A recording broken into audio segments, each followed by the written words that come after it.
साहब जिस तरह से बात कर रहे हैं आदिल साहब और हसन साहब भी यही बात कर रहे थे और मरियम साहिबा जो है वो पंजाब की कमान संभालने जा रही हैं, पाकिस्तान का सबसे बड़ा सूबा भी है और उन्होंने मरियम साहिबा ने एक रोड मैप भी दिया है और साथ उन्होंने ये भी कहा है कि इतने चैलेंजेस हैं कि वो 5 साल में भी पूरे नहीं होंगे, 5 साल का वक्त भी कम है।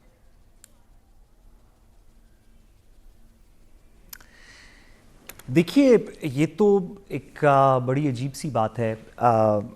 कि चैलेंजेस इतनी देर के अंदर पूरे नहीं होंगे। अगर पाकिस्तान के अंदर मेरा ख्याल है किसी भी एक सूबे के अंदर या किसी भी एक गवर्नमेंट के अंदर चैलेंजेस 5 साल से पहले शायद पूरे हो सकते हैं, तो वो पंजाब की है जिसके पास वसाइल भी बहुत हैं, जिसके पास पॉलिटिकली भी कुछ सपोर्ट है, दीगर चीज़ें भी हैं, वफाक से भी बजट और बजट का हिस्सा मिलता है। तो मुझे यकीन है कि मरियम नवाज़ साहिबा बहुत ही तेज़ी के साथ, बहुत ही अच्छे तरीके से पाकिस्तान के जो पंजाब के अंदर रहने वाले शहरी हैं या जो पंजाब से रिलेटेड मामलात हैं उनमें कोई बेहतरी लाएंगी। मैंने भी सबकी तरह ये जब तकरीर सुनी या ये जब बात सुनी कि उनका प्लान क्या है और मुहर्रकात सुने, तो इससे क्या कोई शख्स डिसएग्री कर सकता है कि सेहत कार्ड होना चाहिए, कि नौकरियां दी जानी चाहिए, कि घर बनाए जाने चाहिए, कि मुफ्त बिजली होनी चाहिए, कि स्कॉलरशिप्स देने चाहिए। ये तो हमें सारी बातें पता हैं, ये तमाम पॉलिटिकल मंशूर में होती हैं। जो असल सवाल जो मरियम नवाज़ साहिबा की गवर्नमेंट को, दीगर गवर्नमेंट्स को भी, लेकिन मरियम नवाज़ साहिबा की गवर्नमेंट क्योंकि एक पॉलिटिकली उसके अंदर कुछ नवाज शरीफ साहब का और पाकिस्तान की इस वक्त की कम अज़ कम जो पार्टीज़ पार्लियामेंट के अंदर मौजूद हैं उनमें से सबसे बड़ी पॉलिटिकल पार्टी का इस वक्त एक वेट मौजूद है, तो बड़ा ज़रूरी होगा मरियम नवाज़ साहिबा के लिए ये सवाल का जवाब देना कि ये तमाम चीज़ें जिनकी आप बात कर रही हैं इनको करने के लिए पैसे किधर से आएंगे। ये पाकिस्तान का सवाल है। क्या हमें स्कॉलरशिप्स देने चाहिए? 2 लाख नहीं, 10 लाख देने चाहिए। क्या बिजली मुफ्त होनी चाहिए? 100-200 यूनिट नहीं, हज़ारों यूनिट्स मुफ्त होनी चाहिए, सबकी बिजली मुफ्त होनी चाहिए। क्या पाकिस्तान के अंदर दीगर इस तरह के जो सोशल सेक्टर के रिफॉर्म्स हैं वो होने चाहिए? टीचर्स की तनख्वाहें बेहतर होनी चाहिए, मिनिमम वेजेस होनी चाहिए, बिल्कुल होनी चाहिए, इसके अंदर तो कोई दो राय नहीं और हम उनके साथ हम आवाज़ हैं इस पे। लेकिन ये विश लिस्ट लिख देने से नहीं होगी। आपने असल में इस गवर्नमेंट का, जो भी वफाक में गवर्नमेंट बनेगी और जो भी पंजाब में गवर्नमेंट बनेगी, इनका रियल चैलेंज ये है कि इन प्रोजेक्ट्स को फंड करने के पैसे किधर से आएंगे। एक तरफ तो बजट के ऊपर प्रेशर आ रहा है कि आप टैक्सेस बढ़ाएं, कि आप रेवेन्यूज ज़्यादा कलेक्ट करें। अगर आप टैक्सेस बढ़ाएंगे तो लोगों की स्पेंडिंग पावर का क्या करेंगे, वो एक्सपेंडिचर्स कैसे करेंगे, मज़ीद टैक्सेस कैसे बढ़ेंगे, नौकरियां कैसे आएंगी, महंगाई कैसे कंट्रोल होगी। अगर आप टैक्सेस नहीं बढ़ाएंगे तो वो जो आपने डेट पेमेंट्स करनी है वो कैसे करेंगे। ये रेवेन्यू का सवाल है, एक्सपेंडिचर्स का सवाल नहीं है। तो मेरी बसद एहतराम आने वाली गवर्नमेंट से पंजाब के लोगों के लिए दुआ के साथ, इस गवर्नमेंट के लिए भी कुछ हिदायत और दुआ के साथ मेरी इस्तदा ये है कि अगले आने वाले चंद दिनों में मेहरबानी करके इसहाक डार साहब से पूछें, किसी और से पूछें, मेहरबानी करके इसहाक डार साहब से तो ना ही पूछें तो बेहतर है, लेकिन जिससे भी पूछें किसी मुनासिब शख्स से, तो ये बताइए कि ये तमाम एक्सपेंडिचर्स करने के लिए आप पैसे किधर से लाएंगे, रेवेन्यू जनरेशन कैसे इंक्रीज़ होगी, पाकिस्तान अपने अखराजात कैसे पूरे करेगा, पंजाब इन प्रोग्राम्स को फंड कैसे करेगा। ये पाकिस्तान का रियल सवाल है और मेरा ख्याल है इसी के ऊपर मरियम नवाज़ साहिबा की गवर्नेंस का एक टेस्ट भी होगा। जी ठीक है। और मैं सॉरी एक गुजारिश करूँ, एक जुमला आपकी इजाज़त से। जी साहब, बड़ी एक वो बारीक सी बात कर दी अदील वड़ायत साहब ने कि शहबाज शरीफ साहब बाद में वज़ीर आज़म भी बने, लेकिन आज तक लोग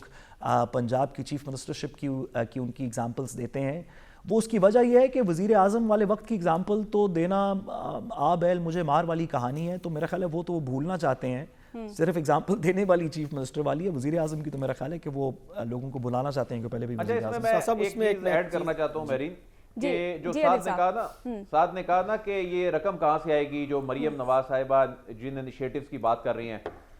अलमिया ये है पाकिस्तान में कि यहाँ वफाक कर्जे लेता है, वफाक दुनिया भर से मांगता रहता है, वफाक जैसे तैसे करके थोड़ा बहुत जो रेवेन्यू जनरेट करता है, सूबे उड़ाते हैं, सूबे खाते हैं,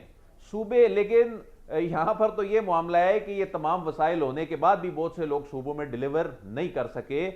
تو صوبوں کے پاس بڑے وسائل ہوتے ہیں, انہوں نے اپنا حصہ لے لینا ہوتا ہے, اس کے بعد ان کے پاس بڑا مارجن ہوتا ہے. اصل میں تو مشکل ہے وہ جو وفاق میں بیٹھا ہوگا, مثلا شہباز شریف صاحب جو ہیں ان کے لیے آسان معاملہ نہیں ہوگا. انہوں نے تو قرضے اتارنے ہیں, انہوں نے تو اگلے سال صرف ایک سال میں 22 سے 23 ارب ڈالر دینا ہے. وہ مریم نواز صاحبہ نے تو نہیں دینا, قرضے سارے انہوں نے مانگنے ہیں, انہوں نے ریونیو جنریشن ٹیکسز جو لگانا ہے, بلکہ جو صوبے بہت سی جو ٹیکسز جو کلیکشن ہیں اس میں ناکام رہتے ہیں. صوبے بس یہی کہتے ہیں ہمیں ہمارا حصہ دو, صرف کلیکشن کے اندر نہیں, سیلز ٹیکس آن سروسز اور اس طرح کی چیزیں پروونشل.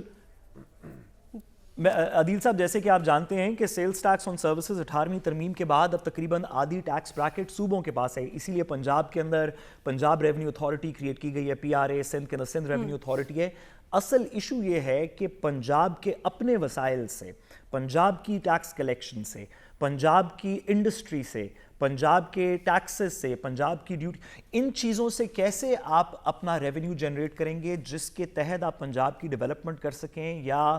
سوشل سیکٹر ریفارم کر سکیں. اگر یہ مانگے ہوئے پیسے کے اوپر کرنی ہے تو اس میں لمٹ بھی ہوگی اور پاکستان کے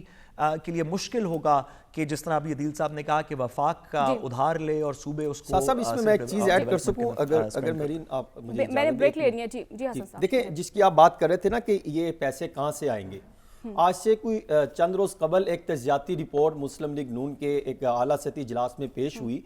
اور نون لیگ کے عام ذرائع یہ دعویٰ کرتے ہیں کہ جب رپورٹ پیش ہوئی تو اس میں بتایا کہ ہماری جو انتخابات میں پوزیشن ویک تھی اس کی وجوہات کیا کیا ہے, عوام کیوں اعتماد نہیں کرتی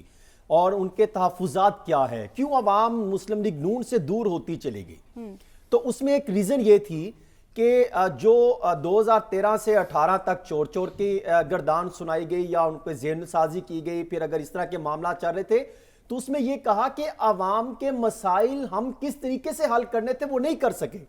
تو اس پر اسحاق ڈار صاحب نے ایک فارمولہ پیش کیا ہے کہ کچھ ہم ریفارمز کر کے لے کر آئیں تو پھر عوام کے ساتھ ہم جڑ سکتے ہیں. اور اس میٹنگ میں یہ بات ہوئی ہے, نواز شریف صاحب نے یہ کہا کہ اگر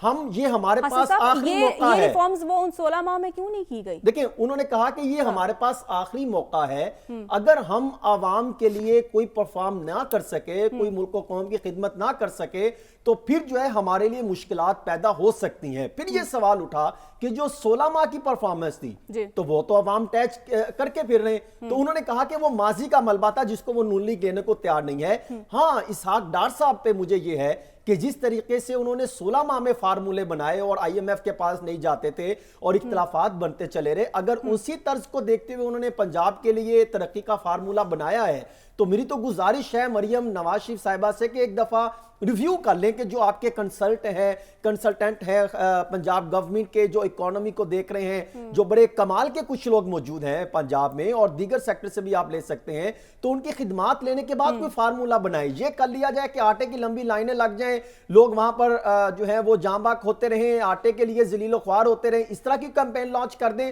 تو پھر مسلم لیگ نون کے لیے مسائل بڑھتے چلے جائیں گے. پروٹوکول سے آغاز ہوتا ہے, یہ کفایت شاری پالیسی سے آغاز ہوتا ہے, اگر آپ یہاں سے آغاز نہیں کریں گے تو پھر مسائل جو ہیں وہ بڑھتے چلے جائیں گے. اس حکومت کے لیے پھر آپ ماضی کو نہیں بھول سکتے کہ کس طریقے سے جو ہے وہ پروٹوکول انجوائے کیا کرتے تھے, کفایت شاری کی دھجیاں اڑایا کرتے تھے, سرکاری خزانے کا بیجا استعمال کیا جاتا تھا, ایک لمبے لمبے آرڈر پیرے بنتے تھے جو ختم نہیں ہوتے تھے. پھر مسلم لیگ نون کے لیے مسائل بنتے چلے جائیں گے. البتہ پہلے 10 ماہ مسلم لیگ نون کے لیے ایک بہت بڑا چیلنج ہوگا کیونکہ آئندہ آنے والا بجٹ بھی ہے, بجٹ کی تیاری بھی کرنی ہے, بالکل حسن صاحب جہاں پنجاب میں بھی چیلنج ہوگا اور وفاق میں بھی آپ کو پتہ ہے مخلوط حکومت بننے جا رہی ہے,